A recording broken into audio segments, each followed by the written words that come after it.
Assalamualaikum warahmatullahi wabarakatuh. Ketemu lagi dengan saya Melina Ken Fitri. Kali ini kita kembali membahas lanjutan daripada video sebelumnya, yaitu mengenai uji asumsi dalam analisis regresi linear. Ya, sebelumnya kita udah membahas mengenai uji asumsi normalitas dari residual. Ya, sekarang kita lanjut ke uji asumsi yang kedua, yaitu heteroskedastisitas. Ya. Kita harus tahu apa sih itu heteroskedastisitas ya. Heteroskedastisitas itu terjadi jika adanya ketidaksamaan varians ya dari satu pengamatan ke pengamatan lainnya. Nah, dalam regresi linear tersebut, asumsi yang harus dipenuhi itu adalah tidak terjadinya heteroskedastisitas. Artinya apa? Artinya yang terjadi adalah homoskedastisitas, yaitu adanya kesamaan varians dari satu pengamatan ke pengamatan lainnya. Nah, apa-apa aja sih yang bisa kita lakukan untuk melihat apakah data kita memiliki atau terjadi heteros atau tidak? Yaitu ada beberapa uji. Yang pertama dengan menggunakan uji hipotesis. Salah satunya itu yang akan kita bahas di video kali ini dengan menggunakan uji Glatzer, uji Spearman-Rowe atau uji Spearman ya, dan berikutnya yang ketiga adalah uji Park ya. Kalau berdasarkan gambar, yang biasanya sih kalau gambar itu kita kadang melihatnya secara subjektif. Menurut kita, karena kita yang punya data penelitian, kita anggap itu sudah terpenuhi. Mungkin saja orang lain yang akan melihat data kita dengan gambar tersebut, menurut mereka tidak terpenuhi. Jadi sebaiknya dalam melakukan uji heteroskedastisitas tersebut, dua-duanya kita pakai, yaitu dengan menggunakan uji hipotesis dan juga menggunakan gambar. Gitu ya. Tapi uji hipotesis saja itu sebenarnya sudah kuat. Nah, diperkuat lagi dengan adanya gambar. Tapi kalau hanya gambar saja, sebaiknya tidak, karena itu subjektif gitu ya. Bagusnya tambahkan dengan uji hipotesis. Ya. Nah, sekarang kita akan coba satu-satu ya. Yang pertama, yang paling gampang atau yang tidak berdasarkan uji, kita akan coba menggunakan gambar, yaitu menggunakan scatter plot. Nah, langkah-langkahnya, saya sudah memiliki data di sini. Kita udah punya data, yaitu data X1, X2, X3, dan Y. Ya, kebetulan ini bukan data dari survei kuesioner ya, karena angkanya besar ya. Kalau survei kuesioner kan rentangnya biasanya dari 1 ya sampai 5 kalau 5 skala Likert ya, dan sampai 7 kalau 7 tingkat dan seterusnya gitu ya. Nah, ini ratusan. Nah, ini yang akan kita lihat analisisnya untuk uji asumsi heteroskedastisitas. Yang pertama yang harus dilakukan adalah kita akan membentuk nilai yang akan bentuk gambar scatter plot ya. Sekalian kita akan bentuk satu variabel lagi, yaitu variabel residual. Nah, caranya adalah analyze ya. Lalu berikutnya masuk ke regression, masuk ke linear. Ya. Yang variabel terikat atau variabel Y kita pindahkan ke kolom dependent. Sedangkan variabel bebasnya ketiga-tiganya itu kita pindahkan ke kolom independent atau variabel bebas. Nah, berikutnya kita lihat di sini statistik ya. Di sini biarkan aja apa yang ada, estimate ya, biarkan. Nah, di sini kita kalau untuk asumsi yang lain-lainnya nanti ada pilihan di sini ya, asumsi berikutnya ya. Ini kita abaikan dulu, kita fokus ke heteroskedastisitas. Langsung ke plot ya. Untuk membuat scatter plot ya, ini akan kita pakai Y dan X. Y ini diisi berdasarkan angka atau variabel yang ada di sampingnya, di kolomnya ya. Yang ini untuk Y kita pindahkan Z prediction. Nah, pindahkan ke sini ya. Sedangkan di X S residual. Ini kita pindahkan S resid ya. Kita pindahkan ke sini ya. Lanjut klik continue. Untuk membentuk atau menyimpan hasil residual tersebut, kita klik save. Pilih di residual, klik unstandardized ya. Yang lain biarkan saja, tidak usah kita lihat. Lalu klik continue dan oke. Ya, ini hasilnya. Yang akan kita lihat sekarang adalah scatter plotnya di kolom ini ya. Ini dia scatter plotnya itu ya. Di sini untuk melihat apakah terjadi heteroskedastisitas atau tidak ya, memang subjektif ya. Lihat di bagian yang vertikal sumbu si Y ya, di regression standardized predicted value ya, S resid tadi. Di situ di tengah-tengah ada titik 0 ya, tengah-tengah ada titik 0. Di atasnya ada 1 dan 2, di bawah ada min 1 dan min 2. Nah, kita akan menganggap tidak terjadi heteroskedastisitas jika plot-plot ini, titik-titik ini, menyebar secara merata di atas sumbu atau di atas garis 0 dan di bawah garis 0. Nah, kalau kita lihat secara kasat mata kita saat ini, memang benar ya, ini kalau kita garis ya, mereka itu adalah ada data di atas sumbu 0, ada data di bawah sumbu 0. Yang kedua yang harus kita lihat, dia itu tidak membentuk sebuah pola. Jadi data plot-plot tersebut dia tidak membentuk sebuah pola, kan menyebar secara merata yang kita tidak tahu nih titiknya. Apakah dia membentuk cakram ya, ataukah dia hanya menumpuk di satu titik? Ya, itu kita tidak terdetek di sini. Jadi kita boleh anggap secara scatter plot atau secara gambar di sini tidak terjadi heteroskedastisitas ya. Sampai sini sudah boleh, tetapi rasanya kurang kuat kalau tidak ada uji hipotesis ya, karena ini memang subjektif. Misal saja yang lain punya ilmu yang lain lagi, menurut mereka ini tidak demikian, tidak terjadi heteroskedastisitas menurut mereka ya, anggapnya mungkin penyebarannya atau apalah gitu ya, tapi secara garis besar ini sudah bisa diterima bahwa tidak terjadi heteroskedastisitas. Nah, sekarang kita coba memastikannya ya, itu dengan menggunakan uji hipotesis ya. Uji hipotesis yang akan kita coba ketiga-tiganya, uji Gletser, Spearman, dan uji Park ya. Yang pertama kita coba uji Gletser terlebih dahulu. Nah, uji Gletser tersebut kita akan melihat hubungan atau pengaruh antara si variabel X1, X2, X3 ya terhadap siapa? Terhadap nilai absolut daripada residual 1 ini. Ya. Kalau ini kan masih ada nilai negatif-negatifnya. Nah, kita hilangkan tandanya, kita bikin variabel baru absolut residual. Caranya gimana? Mau ketik satu-satu boleh, paling cepat itu menggunakan transform. Ya, compute. Nah, ini kita hapus.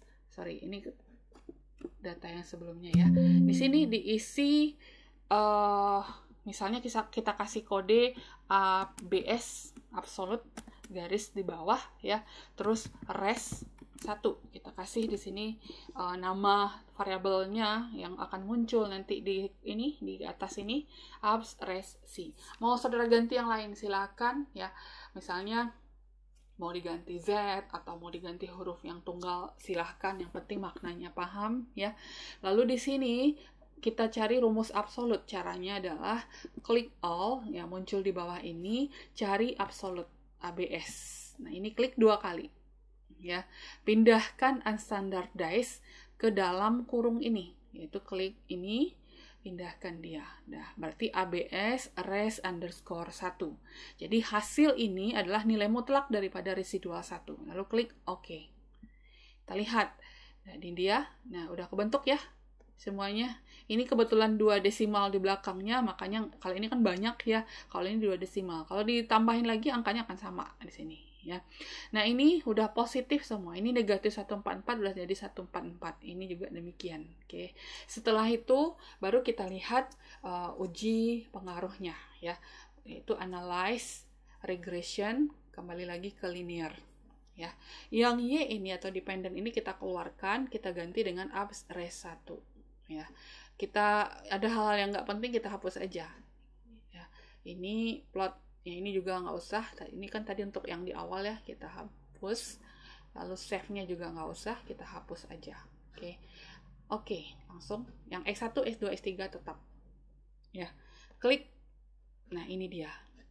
Yang menjadi perhatian kita adalah di tabel koefisien, yaitu di kolom sig-nya. Ya, di kolom sig-nya. Di mana dikatakan bahwa dia itu tidak terjadi heteroskedastisitas, yaitu jika apa? Jika nilai sig-nya ini ya lebih besar daripada 0,05 atau lebih besar daripada taraf signifikansi 5%, yaitu sebesar 0,519. Dan ini juga 0,955, 0,531 untuk ketiga variabel lebih dari 0,05. Jadi kita simpulkan bahwa dengan menggunakan uji Gletser tidak terjadi heteroskedastisitas dari masing-masing variabel tersebut. Ya, S1, S2, S3 ya, dari satu pengamatan ke pengamatan lain.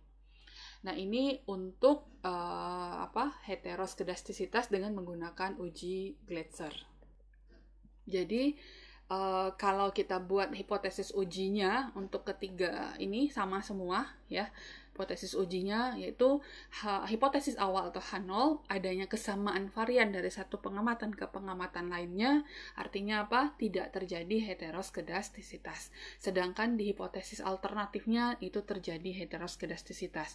Keputusan tidak terjadi heteroskedastisitas atau H0 diterima ya, itu jika apa? Jika nilai sig tersebut lebih besar daripada pada taraf signifikansi 5%. Ya, sesuai dengan hasil data tadi. Oke. Itu uji Glatzer. Sekarang kita coba uji Spearman-Rho. Ya, kita coba uji Spearman-Rho. Nah, di uji Spearman, yang akan kita pakai itu adalah variabel X1, X2, X3 dan variabel residualnya. Itu yang akan kita pakai ya. Lanjut ya, kita caranya adalah dengan melihat korelasinya, yaitu korelasi bivariat dengan menggunakan korelasi Spearman ya. Caranya gimana? Analyze ya. Habis itu adalah correlate bivariat. Kita pindahkan di sini X1, X2, X3 dan pindahkan residual, unstandardized residual. Ya, saat ini yang ada di centang itu Pearson, kita hilangkan, kita centang adalah Spearman. Lalu langsung aja klik, nggak usah abaikan yang lain, tinggal ini aja, klik OK. Ya. Nah, cara melihatnya, nah ini dia ya. Kita lihat di kolom yang paling kanan ataupun kolom yang paling bawah itu sama nilainya ya. Itu masing-masingnya nilai korelasi Spearman-nya itu memiliki nilai signifikansi harus lebih besar daripada 0,05. Ya, jika itu terpenuhi maka tidak terjadi heteroskedastisitas ya. Kita lihat yang pertama antara X1 dengan unstandardized residual tadi nilai sig-nya 0,949. Artinya apa? Artinya tidak terjadi heteros. Yang S2 juga demikian. 0,990. Lebih dari 5% ya, atau lebih dari 0,05 juga tidak terjadi heteros. Yang ini juga lebih daripada 0,05.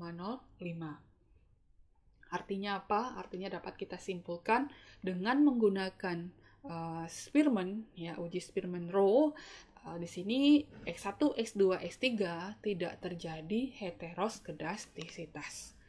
Itu untuk uji yang kedua. Nah, uji yang ketiga kita coba ya. Uji pertama lolos, uji kedua lolos, uji ketiga juga lolos harusnya ya. Dari gambar aja udah terlihat tadi bahwa dia menyebar ya. Uji yang ketiga kita menggunakan uji part. Ya. Nah, uji part ini agak beda lagi cara pengerjaannya, yaitu uji part tersebut kita harus loan-kan terlebih dahulu masing-masing variabel bebasnya. Ya, loan X1, loan X2, loan X3. Lalu kita lihat pengaruh hasil loan tersebut kepada loan residual dikali residual. Ya, caranya gimana? Kita transform terlebih dahulu, transform compute variable ya. Ini kita hapus, ini juga kita hapus. Kita buat terlebih dahulu loan X1. Nah, kasih simbol terserah, saya kasih loan X1 seperti ini. Ini cari rumus loan, klik aja di sini, klik L, nanti cari ln. Nah, ini dia, klik 2 kali. Ya, masukin variabel X1 ke dalamnya. Ya, oke. Ya. Nanti saudara bisa lihat di sini loan X1. Begitu juga sama perlakuannya terhadap X2 dan X3. Ini saya ganti aja angka 2. Lalu di sini juga 2. Oke. Lanjut berikutnya, ini juga X3. Ini diganti juga dengan angka 3. Oke. Nah, yang terakhir itu adalah loan untuk residual yang dikuadratkan. Ya, caranya gimana? Kita ganti aja ini simbolnya loan E, karena error tadi ya, loan E, atau ya bolehlah loan E2, artinya loan E pangkat 2 atau loan residual pangkat 2 gitu ya. Nah, ini kita hapus di tengah-tengahnya, klik ini pindahkan, lalu cari tanda kali, ini yang bintang ini ya, pindahkan lagi. Bukan absolut ya, residualnya, bukan absolutnya. Residualnya ini unstandardized, pindahkan, klik bintang, klik lagi. Nah, ini residual kali residual. Mau ketik manual juga boleh, tapi samakan dengan apa yang tertulis di kolom variabel tersebut ya. Lalu klik OK.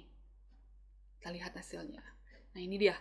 Ln X1, Ln X2, Ln X3, dan ln error dikuadratkan. Nah, ini akan kita analisa menggunakan regresi linear berganda. Ya, analyze, regression, linear. Ya, absolute kita keluarkan, ini juga kita keluarkan. Dependent, ini kita ganti dengan ln E2. Ya, sedangkan independent kita ganti dengan ini. Ya, ini biarkan aja estimate yang kita butuhkan cuma ya. Plotnya juga nggak ada yang dibutuhkan, kosongkan aja, save juga dikosongkan ya. Oke. Nah, yang kita lihat di ini di koefisien lagi, yaitu lihat di kolom sig. Nah, sama seperti yang sebelumnya, jika lebih dari 5% atau lebih dari 0,05 nilai ini, maka dikatakan tidak terjadi heteroskedastisitas. Nah, di sini kalau kita lihat ln X1 0,461, ln X2 0,841, ln X3 0,905, semuanya lebih besar daripada 0,05 ya. Jadi artinya apa? Artinya dengan menggunakan uji part ya, di sini X1, X2, X3 itu juga tidak terjadi heteroskedastisitas ya. Oke, semoga bermanfaat. Assalamualaikum warahmatullahi wabarakatuh.